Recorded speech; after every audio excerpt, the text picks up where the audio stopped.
কবিতাৰ শিৰোনাম মৌনতা। ৰচনা অলি বৰুৱা। আবৃত্তি হেমন্ত ওজা কলিতা।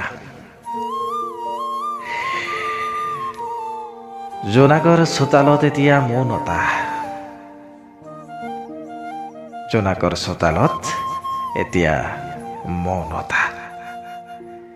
সীমাহীন বিষাদী কোলাহলত মই ৰৈছো এটি বিন্দুতে। মোৰো মন যায় তোমাৰ দৰে সেউজীয়া মেৰিয়াই সপোন দেখিবলৈ, তোমাৰ আলফুলীয়া মৰমত নিজক বিলীন কৰিবলৈ। কিন্তু কেনেকৈ? কাৰণ মই নিতৌ নতুন বিৰহ বেদনাৰে লিপ্ত। লগৰী মোৰ নীৰৱতা।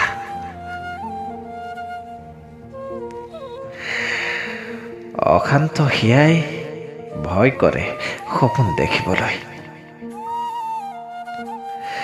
তোমাৰ কবিতাৰ ছন্দ হ'ব মই যে নোৱাৰো।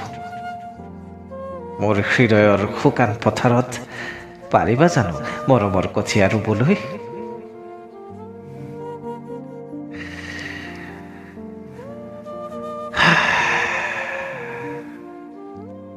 মোৰ অবুজন মনক বুজাব কোনে?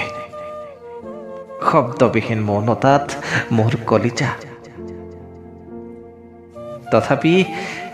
তথাপি অপেক্ষা মাথো সেই সময়লৈ। বিষাদী মনে যদি কেতিয়াবা তোমাৰ মৰমৰ আচল মেৰিয়াই মৌন হিয়াৰ দুৱাৰ খুলি ওলাই আহে, সেউজীয়া মৰম আৰু শাৰদী সপোন ছটিয়াই কিজানি বা উভতি আহে তোমাৰ কাষলৈ।